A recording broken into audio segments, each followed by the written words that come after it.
ರನ್ಯಾಳ boy friend ನಿವಾಸದ ಮೇಲೆ ಇಡಿ raid. ನಟಿ ರನ್ಯಾ ರಾವ್ಗೆ ಚಿನ್ನ ಕೊಟ್ಟಿದ್ಯಾರು? ಯೂಟ್ಯೂಬ್ ನೋಡಿ ಗೋಲ್ಡ್ ಸ್ಮಗ್ಲಿಂಗ್ ತರಬೇತಿ. ಅಪ್ಪು ಸಿನಿಮಾ ರೀ ರಿಲೀಸ್ಗೆ ಕೌಂಟ್ ಡೌನ್. ಈ ಎಲ್ಲ ಸುದ್ದಿಗಳನ್ನ ನೋಡೋಣ ಸಮಗ್ರ ನ್ಯೂಸ್ ಟಾಪ್ 9 ನಲ್ಲಿ. ನಟಿ ರನ್ಯಾಳ ಅಕ್ರಮ ಚಿನ್ನದ ಸಾಗಾಟ ಪ್ರಕರಣ ಹೊಸ ತಿರುವಿಗೆ ಬಂದಿದೆ. ಯಾಕಂದ್ರೆ ಡಿಆರ್ಐ ಬಳಿಕ ಪ್ರಕರಣಕ್ಕೆ ಸಿಬಿಐ ಮತ್ತು ಇಡಿ ಎಂಟ್ರಿ ಹೊಡೆದಿದೆ. ಸಿಬಿಐ ಸಹ ಎಫ್ಐಆರ್ ದಾಖಲು ಮಾಡಿಕೊಂಡಿದೆ. ಇಡಿ ಸಹ ರೇಡ್ ಮೇಲೆ ರೇಡ್ ಮಾಡಿ ಮತ್ತಹಾಕೆ ಜೊತೆಗೆ ನಂಟು ಹೊಂದಿರುವವರ ಬೆವರು ಕೀಳುವಂತೆ ಮಾಡಿದೆ. ರನ್ಯಾ ಕೇಸ್ನಲ್ಲಿ ಮೇಲ್ನೋಟಕ್ಕೆ ಅಕ್ರಮ ಹಣ ವರ್ಗಾವಣೆ ಆಗಿರುವುದು ದೃಢವಾಗಿದೆ. ಸಿಬಿಐನಲ್ಲಿ ದಾಖಲಾಗಿರುವ ಎಫ್ಐಆರ್ ಮತ್ತು ಡಿಆರ್ಐನಲ್ಲಿ ದಾಖಲಾಗಿರುವ ಕೇಸ್ ಆಧಾರದ ಮೇಲೆ ಇಡಿ ಇಸಿಐಆರ್ ದಾಖಲಿಸಿದೆ. ಇಂದು ಇಡಿ ರನ್ಯಾ ಮತ್ತಾಕೆಯ ಬಾಯ್ ಫ್ರೆಂಡ್ಗೆ ಸೇರಿದ ಒಟ್ಟು 8 ಸ್ಥಳಗಳ ಮೇಲೆ ದಾಳಿ ನಡೆಸಿದೆ. ನಂದವಾಣಿ ಮ್ಯಾನ್ಷನ್ ಅಪಾರ್ಟ್ಮೆಂಟ್ನಲ್ಲಿರುವ ರನ್ಯಾ ಫ್ಲಾಟ್, ಶೇಷಾದ್ರಿಪುರಂನಲ್ಲಿರುವ ತರುಣ್ ನಿವಾಸದ ಮೇಲೂ ದಾಳಿ ಮಾಡಿದೆ. ಚಿನ್ನ ತಂದುಕೊಟ್ಟಿದ್ಯಾರು ಅಂತ ವಿಚಾರಣೆ ವೇಳೆ ನಟಿ ರನ್ಯಾ ಬಾಯ್ಬಿಟ್ಟಿದ್ದಾಳೆ. ಚಿನ್ನದ ಬಿಸ್ಕೆಟ್ ಕೊಟ್ಟ ವ್ಯಕ್ತಿ 6 ಅಡಿ ಅಥವಾ ಅದಕ್ಕಿಂತ ಎತ್ತರ ಇದ್ದ ಅಂತ ರನ್ಯಾ ಸುಳಿವು ಕೊಟ್ಟಿದ್ದಾಳೆ. ಇನ್ನು ಈ ವ್ಯಕ್ತಿ ಗೋಧಿ ಮೈಬಣ್ಣ, ಗೌನ್ ಮಾದರಿ ಬಟ್ಟೆ ಧರಿಸಿದ್ದ. ಆದ್ರೆ ಚಿನ್ನ ತಂದುಕೊಟ್ಟ ವ್ಯಕ್ತಿ ಯಾರು ಅಂತಾನೆ ಗೊತ್ತಿಲ್ಲ. ಇದೇ ಮೊದಲ ಬಾರಿಗೆ ಆ ವ್ಯಕ್ತಿಯನ್ನ ನಾನು ಭೇಟಿಯಾಗಿರೋದು. ಈ ಹಿಂದೆ ನಾನು ಭೇಟಿಯೇ ಮಾಡಿಲ್ಲ ಅಂತ ವಿಚಾರಣೆ ವೇಳೆ ರನ್ಯಾ ಬಾಯ್ಬಿಟ್ಟಿದ್ದಾಳೆ. ನಟಿ ರನ್ಯಾಳ ಅಕ್ರಮ ಚಿನ್ನದ ಸಾಗಾಟ ಪ್ರಕರಣದಲ್ಲಿ ಸಿಬಿಐ, ಇಡಿ ಎಂಟ್ರಿ ಬೆನ್ನಲ್ಲೇ ರಾಜ್ಯ ಸರ್ಕಾರ ತನ್ನ ಸಿಐಡಿ ಆದೇಶವನ್ನ ವಾಪಸ್ ಪಡೆದಿದೆ. ಇದೇ ವಿಚಾರ ಇಟ್ಕೊಂಡು ವಾಗ್ದಾಳಿ ನಡೆಸಿರುವ ಕೇಂದ್ರ ಸಚಿವ ಪ್ರಹ್ಲಾದ್ ಜೋಶಿ ಯಾರನ್ನೋ ರಕ್ಷಿಸೋ ಕೆಲಸ ಆಗ್ತಿದೆ ಅಂತ ಹೇಳಿದ್ದಾರೆ.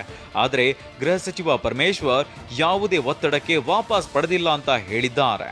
ರನ್ಯಾರಾವ್ ಪ್ರಕರಣದೊಳಗೆ ರಾಜ್ಯ ಸರ್ಕಾರ ಅದನ್ನು ನಿರ್ವಹಿಸಿರುವಂಥ ರೀತಿ, ಹ್ಯಾಂಡಲ್ ಮಾಡ್ತಾ ಇರುವಂಥ ರೀತಿಯನ್ನು ನೋಡಿದ್ರೆ ಯಾರನ್ನೂ ರಕ್ಷಿಸಲಿಕ್ಕೆ ಹೊರಟಿರುವಂಥದ್ದಂಗೆ ಭಾಳ ಸ್ಪಷ್ಟವಾಗಿ ಕಾಣ್ತದೆ. ಮತ್ತು ಪುಂಖಾನುಪುಂಖವಾಗಿ DPRನವ್ರು ಮಾಡಲಿ ಅಂತೇಳಿ DPR ಒಂದು ಆದೇಶ ಮಾಡಿದ್ರು.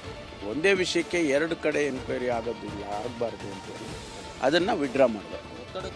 ಇಲ್ಲ ಯಾವ ಒತ್ತಡನೂ ಇಲ್ಲ ರೀ, ನಮ್ಗೆ ಮಾಡೋಕ್ಕೂ ಯಾರು ಒತ್ತಡ ಮಾಡಿಲ್ಲ, ನಮಗೆ ತೆಗಿಯೋಕ್ಕೂ ಯಾರು ಇಷ್ಟೇ ಆಗಿರೋದು. There is no confusion.